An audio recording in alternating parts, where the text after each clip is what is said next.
여호와께서 너희의 말소리를 들으시고 노하사 맹세하여 이르시되 이 악한 세대 사람들 중에는 내가 그들의 조상에게 주기로 맹세한 좋은 땅을 볼 자가 하나도 없으리라. 오직 여분네의 아들 갈렙은 온전히 여호와께 순종하였은즉 그는 그것을 볼 것이요 그가 밟는 땅을 내가 그와 그의 자손에게 주리라 하시고, 여호와께서 너희 때문에 내게도 노하사 이르시되 너도 그리로 들어가지 못하리라. 네 앞에 서 있는 눈의 아들 여호수아는 그리로 들어갈 것이니 너는 그를 담대하게 하라. 그가 이스라엘에게 그 땅을 기업으로 차지하게 하리라. 또 너희가 사로잡히리라 하던 너희의 아이들과 당시의 선악을 분별하지 못하던 너희의 자녀들도 그리로 들어갈 것이라. 내가 그 땅을 그들에게 주어 산업이 되게 하리라. 너희는 방향을 돌려 홍해 길을 따라 광야로 들어갈지니라 하시매. 아멘. 아멘. 내용이 있는 믿음을 가지라 라는 제목으로 하나님의 말씀 선포합니다. 내용이 있는 믿음을 가지라 라는 제목으로 하나님의 말씀 듣겠습니다. 여러분 보세요. 정탐꾼들이 돌아와서 하나님을 원망하고 불평하죠. 불신합니다. 우리는 다 죽는다고, 여호와께서 우리를 죽이시려고 애굽에서 인도에 내셨다고, 이런 말까지 서슴지 않고 그들이 내뱉죠. 여러분, 하나님이 이 말씀을 들으시고 뭐라고 그러세요? 야, 너희들 못 들어가. 니들은 내가 너희 조상들에게 주기로 맹세한 이 좋은 땅 너희들 하나도 볼 자가 없어. 이렇게 이제 말씀을 하세요. 말씀 보면 하나님 화가 많이 나셨어요. 오늘 성경에 여호와께서 너희 말소리를 들으시고 노하사 맹세하여 이르시되 이 악한 세대 사람들 중에는 내가 그들의 조상에게 주기로 맹세한 좋은 땅을 볼 자가 하나도 없으리라. 여러분, 이스라엘 백성들이 왜 가나안에 못 들어간 거죠? 믿지 않아서, 불순종해서. 맞아요. 이 말이 틀리지 않습니다. 그렇죠? 그러면 우리는 생각합니다.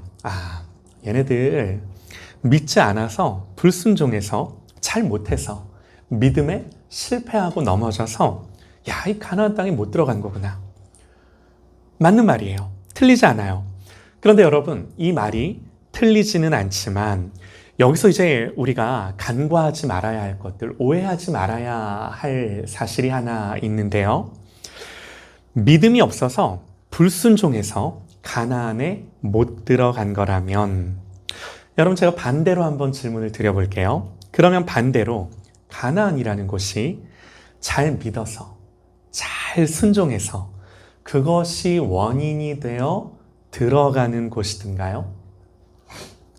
다시 말해, 이들이 잘 믿고 순종하면 그 믿음과 순종이 어떤 공로가 되어서, 그래서 하나님 그 공로에 대한 보상으로, 상으로 이 가나안 땅이 이들에게 주어지는 것인가요?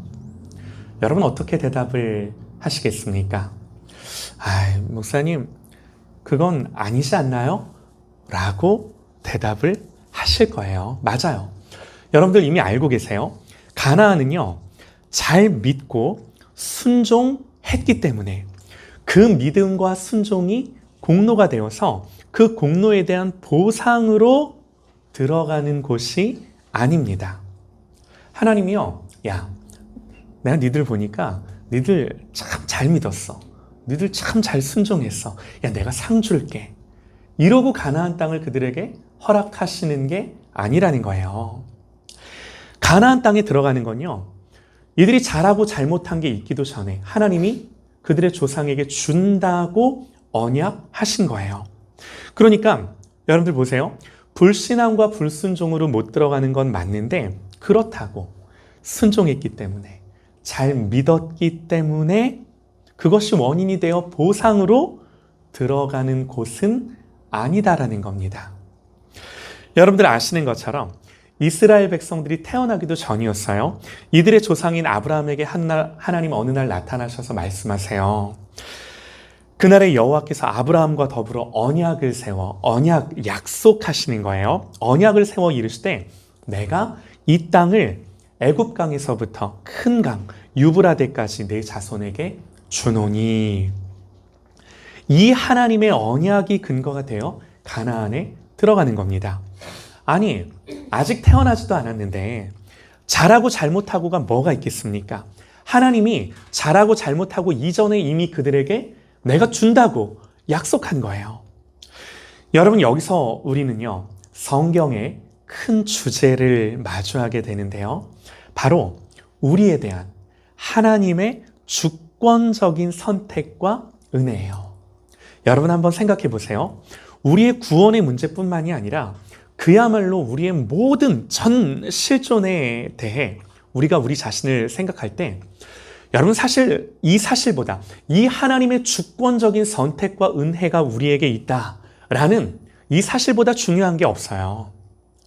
여러분, 우리의 존재와 우리의 살아가는 건요, 나에게 근거하지 않아요. 하나님의 택하심, 하나님의 예정하심, 하나님의 미리 아심, 이게 우리가 존재하고 살아가는 한 가지 이유이자 근거예요. 하나님의 선하신 계획과 예정 안에 여러분, 우리의 존재가 있는 거고요. 신실하신 하나님의 섭리와 인도하심 안에 우리의 인생과 우리의 미래가 있는 거예요. 그 안에 있는 거예요. 여러분, 성경의 한 인물을 생각해 보시죠. 우리가 야곱과 에서라는 인물을 생각해 보면요, 이 야곱과 에서가 태어나기도 전이었어요. 성경에 이렇게 기록이 되어 있습니다. 이삭이 그의 아내가 임신하지 못함으로 그를 위하여 여호와께 간구하매 여호와께서 그의 간구를 들으셨으므로 그의 아내 리브가가 임신하였더니 그의 아들들이 그의 태 속에서 서로 싸우는지라 그가 이르되 이럴 경우에는 내가 어찌할꼬 하고 가서 여호와께 묻자온대. 하나님 뭐라고 대답하세요? 여호와께서 그에게 이르시되 두 국민이 내 태중에 있구나. 두 민족이 내 복중에서부터 나누이리라. 그러면서 하시는 말씀이 이 족속이 저 족속보다 강하겠고 정확하게 큰 자가 어린 자를 섬기리라 하셨더라. 무슨 말인가요? 하나님이요, 이걸 정하셨어요. 여러분, 부당한가요? 성경은요, 우리가 그렇게 생각할까봐 이 내용을 신약 성경에서 한 번 더 언급을 하는데요. 하나님 바울을 통해 로마서에서 이 내용을 가지고 이렇게 말씀을 하십니다. 그 자식들이 아직 나지도 아니하고 무슨 선이나 악을 행하지도 아니한 때에 택하심을 따라 되는 하나님의 뜻이 행위로 말미암지 않고 오직 부르시는 이로 말미암아 서게 하려 하사 리브가에게 이르시되 큰 자가 어린 자를 섬기리라 하셨나니 기록된 바 내가 야곱은 사랑하고 에서는 미워하였다 하심과 같으니라. 그런즉 우리가 무슨 말을 하리요? 하나님께 불의가 있느냐? 그럴 수 없느니라. 모세에게 이르시되 내가 긍휼히 여길 자를 긍휼히 여기고 불쌍히 여길 자를 불쌍히 여기리라 하셨으니 그런즉 원하는 자로 말미암음도 아니요 다른 박질하는 자로 말미암음도 아니요 오직 긍휼히 여기시는 하나님으로 말미암음이니라. 말씀이 여러분, 하나님이 헷갈리게 말씀하셨나요? 아니에요. 하나님 명확하게 말씀하셨어요. 말씀 그대로예요. 원하는 사람으로 말미암는 것도 아니고 다른 박질하는 사람으로 되는 것도 아니고 오직 하나님으로 말미암아 되게 하려 하심이라. 분명하세요. 분명하세요. 하나님 주권에 대한 하나님 선언이세요. 여러분, 물론 여기에는요, 수많은 신학적인 난제가 있어요. 다 이해되지 않고 납득되지 않는 하나님의 정의에 관한 문제가 있어요. 그러나 여러분, 그럼에도 불구하고 성경이, 하나님이 성경으로 이 말씀을 기록하여 우리에게 분명히 가르쳐주고 싶은 한 가지가 뭔가? 하나님은요, 자기 백성들을 미리 택하시고 예정하시고 그들을 향한 하나님의 주권적인 은혜와 사랑으로 그들의 삶을 인도해 가신다라는 거예요. 여러분, 이런 은혜와 사랑이 왜 에서에게는 없고 야곱에게만 있는가? 몰라요. 성경이 말해주지 않아요. 그런데 여러분, 우리가 하나님의 말씀, 성경을 읽을 때 성경이 말하지 않는 것에 대해 집중하는 것이 아니라 성경이 뭘 말하고 있는지에 대해 집중하라고 우리는 부름받은 거예요. 그러니까 여러분, 이 본문을 통해 성경이 우리에게 분명하게 말해주는 게 뭔가? 야곱에게 있어서만큼은 그가 어떠하든 이 하나님의 주권적인 은혜와 사랑이 분명한 거예요.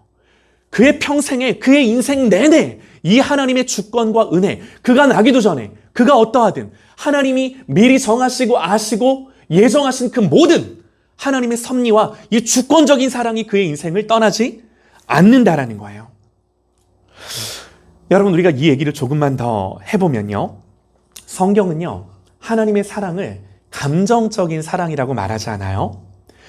감정적인 사랑은 어떤가요? 좋을 땐 사랑하고 나쁠 때는 더 이상 그 사랑이 거기서 멈추는 거예요. 끝나는 거예요.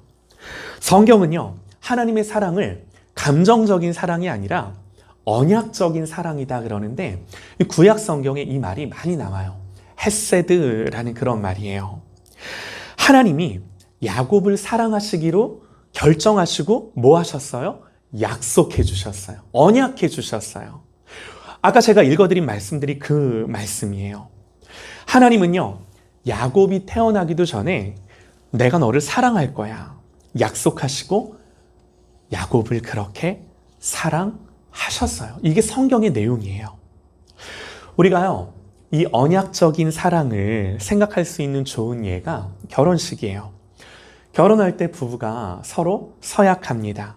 죽음이 우리를 갈라놓을 때까지 내가 당신을 사랑하겠다고, 검은 머리가 팥뿌리처럼 휘어질 때까지 내가 당신을 아껴주겠다고. 결혼식 할 때 내가 당신을 사랑하겠다라고 하는 근거가 감정에 있는 게 아니라 이 결혼 서약을 근거로 내가 평생 당신을 그렇게 하겠습니다라는 게 결혼식인 거예요.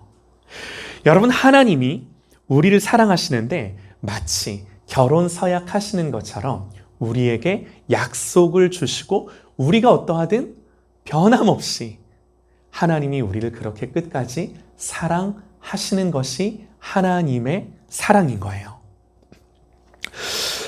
여러분, 이 언약적 사랑이라고 할 때 이 언약이라는 단어 안에는요 하나님의 맹세, 하나님의 각오, 하나님의 의지가 있어요. 여러분, 하나님 어떤 분이세요? 하나님은 사람이 아니시니 거짓말을 하지 않으시고 인생이 아니시니 후회가 없으시도다. 어찌 그 말씀하신 바를 행하지 않으시며 하신 말씀을 실행하지 않으시랴. 하나님이요 마음 먹으신 것은 반드시 실행하시고 약속하세요. 그런데 여러분, 한번 생각해 보세요. 사실 하나님은 야곱에게 그런 약속을 해줄 무슨 의무가 있으신가요? 야곱이 그렇게 사랑스럽던가요? 여러분, 성경에서 야곱을 보시면 그가 정말 하나님 앞에 그렇게 사랑을 입을 만한 그런 자격이 있는 자이든가요? 하나도 없어요.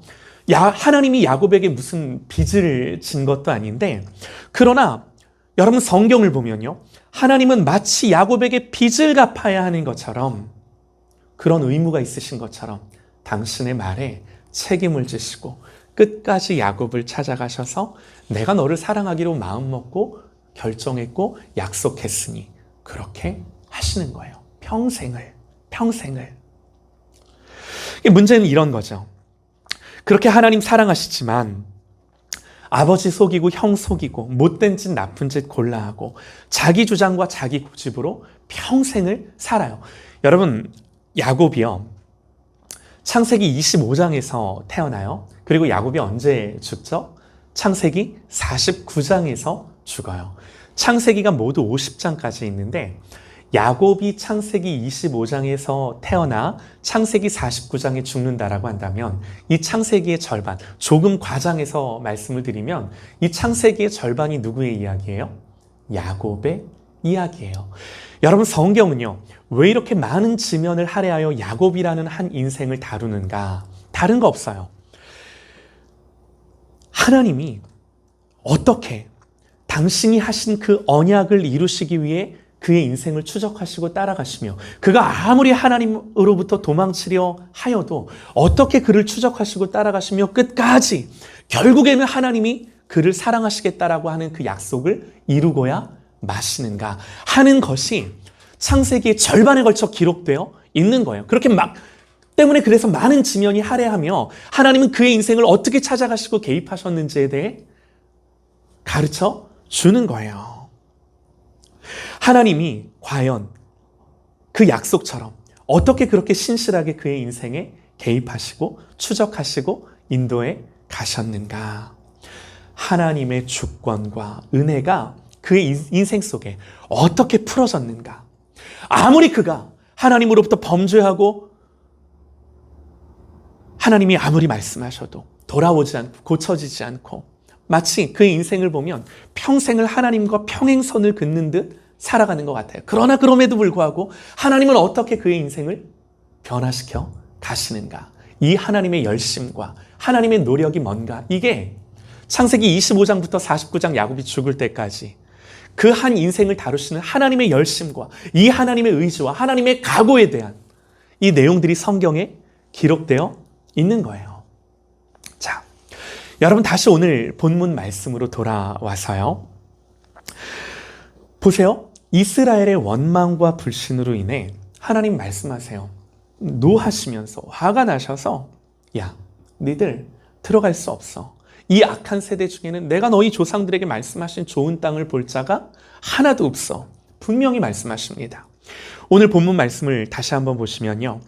이 악한 세대 사람들 중에는 내가 그들의 조상에게 주기로 맹세한 좋은 땅을 볼 자가 하나도 없으리라. 하나님 화가 나시는 거예요. 진노하시는 거예요. 그래서 말씀하세요. 40절에 너희는 방향을 돌려 홍해길을 따라 광야로 들어갈지니라.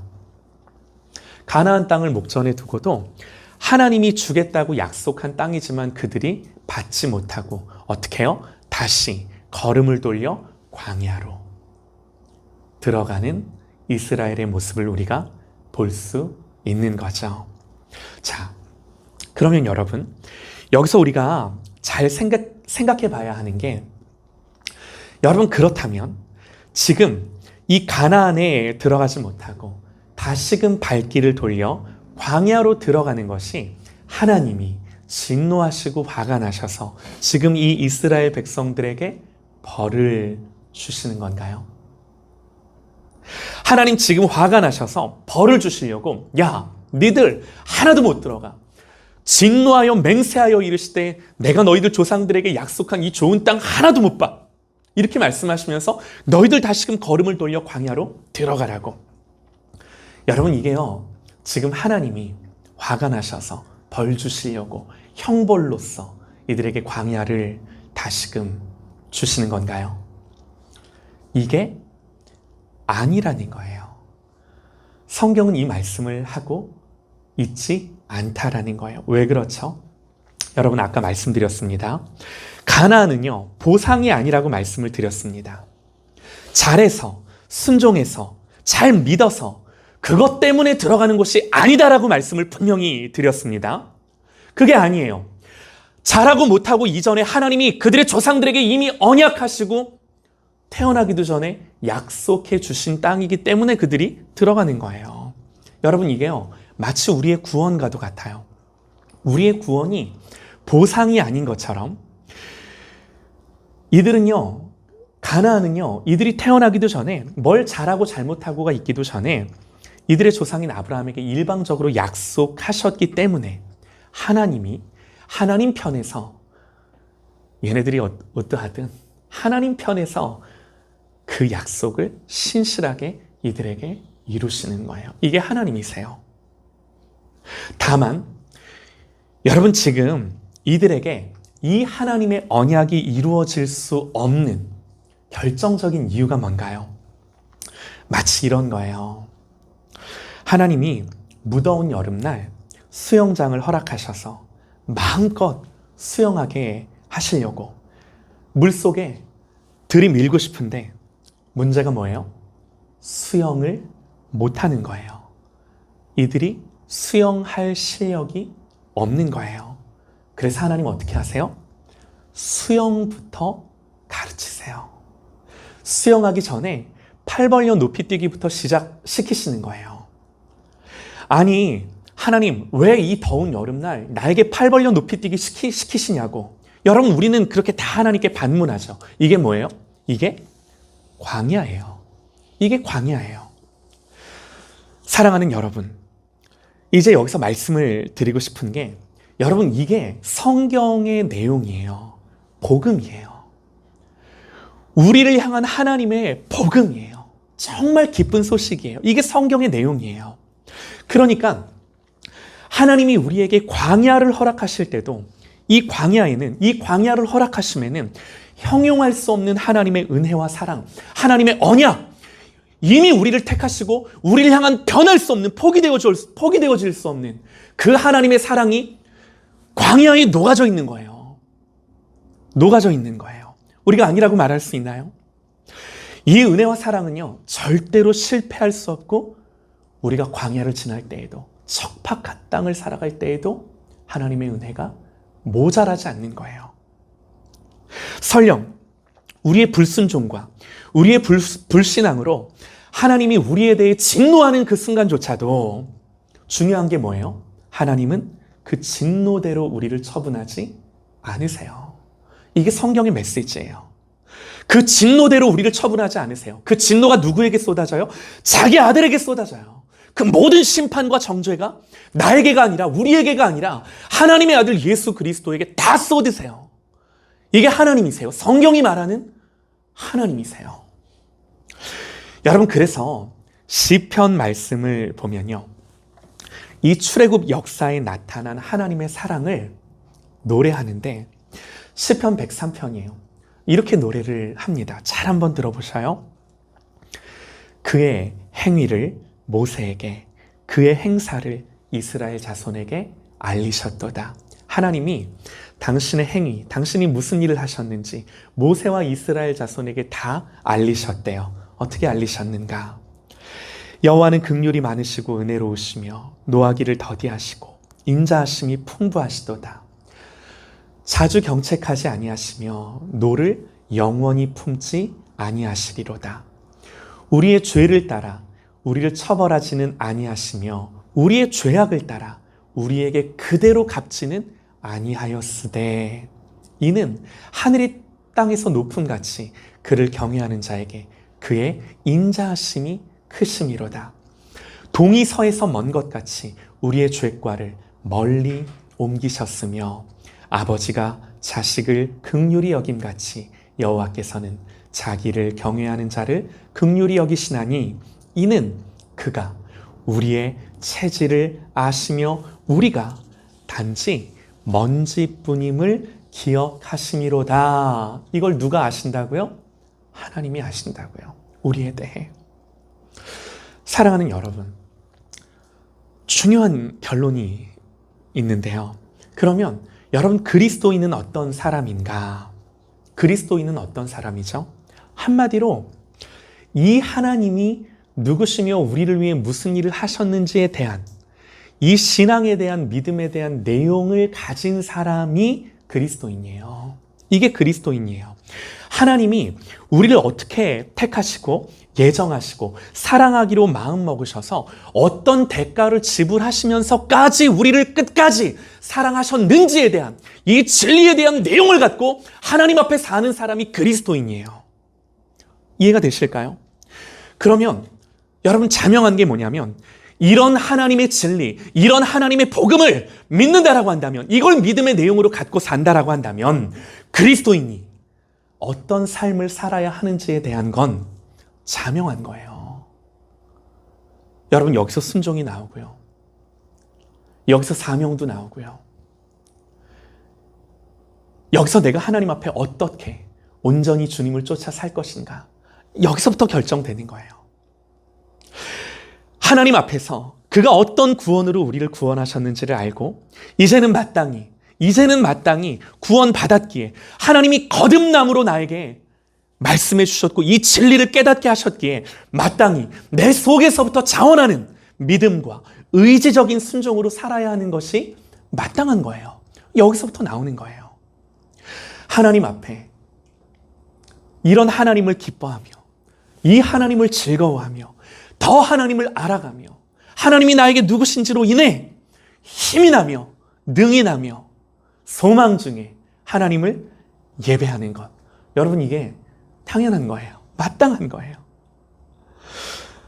여러분, 한 번만 더 여쭤볼게요. 이런 질문을 좀 드려보고 싶어요. 출애굽 1세대죠. 이들은요, 불과 2년도 채 안 돼서 사실은 가나안 땅에 들어갈 기회가 있었어요. 그러나 가나안 땅을 목전에 두고도 왜 못 들어가죠? 불신앙과 불순종으로 못 들어갑니다. 이제 40년이 다 지나간 후에 이들은 다 광야에서 죽어요. 이들의 자녀의 세대들이죠. 이들이 가나안에 들어가요. 그러면 여쭤보고 싶은 게, 가나안에 들어갈 수 없었던 출애굽 1세대보다 이 가나안에 들어갔던 출애굽 2세대, 3세대, 이들의 자녀들이, 이들의 믿음이, 이 가나안에 들어갈 수 있었던 이들의 믿음이 저들의 부모의 믿음보다 더 나았을까요? 여러분, 성경을 읽으면 어떻게 우리에게 성경이 가르쳐 주나요? 40년이 다 지나고 나니 그래도 40년 동안 훈련받고 구르다 보니 믿음과 신앙이 조금 더 나아졌을까요? 이게 성경을 보면 그렇지가 않아요. 그렇지가 않아요. 더 잘 믿고 더 잘 순종해서 하나님이 이제는 됐다? 그 믿음과 순종 때문에 가나안을 그들의 자녀의 세대들, 다음 세대들에게 허락하시는 게 아니에요. 물론 여러분, 이 과거의 가데스 바네아의 사건, 정탐꾼들의 사건이 교훈이 되어 다시금 이들이 가나안을 앞두고 있을 때 그들의 부모의 세대들처럼 하나님 앞에 그런 말은 안 하죠. 이미 과거에 전적이 있는데. 그러나 결국에 보면요, 50보 100보예요. 가나안을 점령할 때 여리고는 잘 무너뜨렸는지 모르나 여전히 아이성에서 실패하고 넘어지고 여전히 하나님 앞에 불순종과 불신앙으로 살아가는 모습을 우리는 성경에서 계속해서 보는 거예요. 자, 그런데 여러분, 40년 광야 생활을 통해 달라진 게 하나가 있어요. 이게 너무 중요해요. 이제 이들의 믿음과 이들이 더 잘 순종했느냐? 그렇지 않다라고 말씀을 드렸어요. 그런데 뭐가 달라졌는가? 뭐가 생긴 걸까?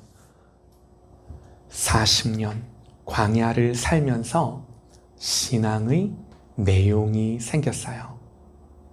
무슨 말인가?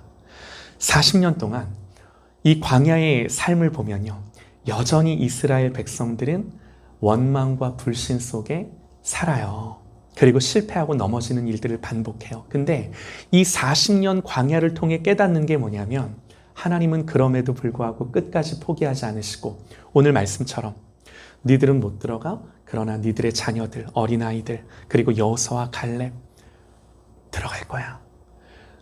하나님이 40년 동안 당신이 말씀하신 그 약속을 그대로 다 신실하게 이루시는 것이 40년 광야를 통해 증명되고 내용으로 습득하고 경험으로 알게 되는 거예요. 그러니까 이게 뭐예요? 이 진리에 대한, 하나님이 누구시며 그가 어떤 일을 하셨는지에 대한 이 진리에 대한 내용이 생긴 거예요. 여러분, 우리는 이제부터 펼쳐지는 이스라엘의 역사들을 알죠. 성경을 통해.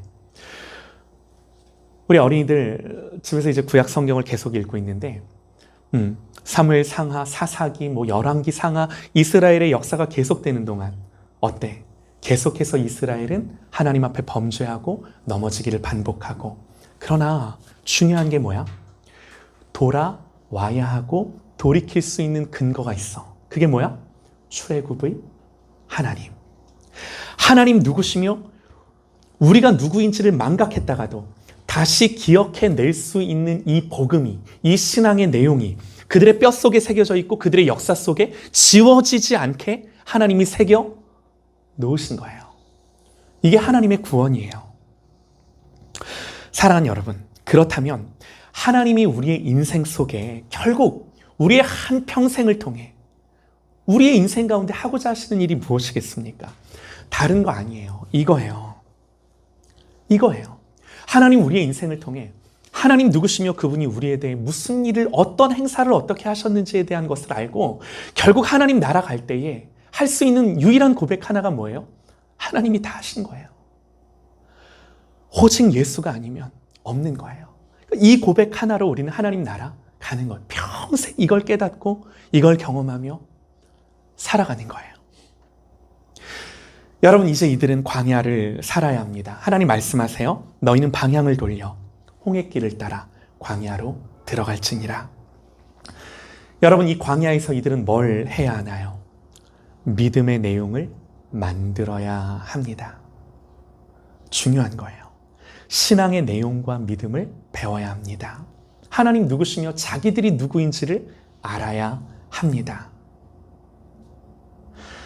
동일해요. 여러분, 우리의 인생 또한 이걸 배우는 것으로서, 이 신앙의 내용을 가지는 것으로서 깊이를 더해 가는 거죠. 여러분, 우리가 예수를 믿는 것이요, 주여 받을 줄로 믿습니다. 주여 될 줄로 믿습니다. 우리의 믿음이 여기에 그쳐서는 안 되는 거예요. 우리의 믿음이 계속해서 하나님 누구시며 하나님 무슨 일을 하셨는가에 포커스를 맞추고 그 하나님을 더욱더 알므로 오직 하나님만을 신뢰하며 의존하며 그 하나님을 참으로 가치 있게 여기며 그 하나님 앞에 사는 것이 무엇인지를 내 일평생 넘어질 수 있죠. 그러나 또 일어서서 그것을 훈련하고 배워가고 알아가는 것입니다. 여러분, 신명기는요, 앞으로 계속해서 이 얘기를 해요. 신명기는 어떤 책이에요?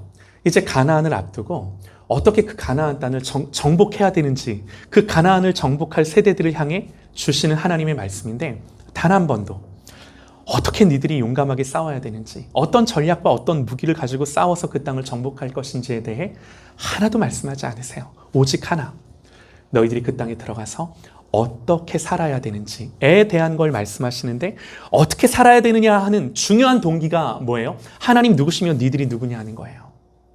40년 동안 니들이 뭘 배웠냐는 거예요. 이걸 가지고 그 땅에 들어가라는 거예요.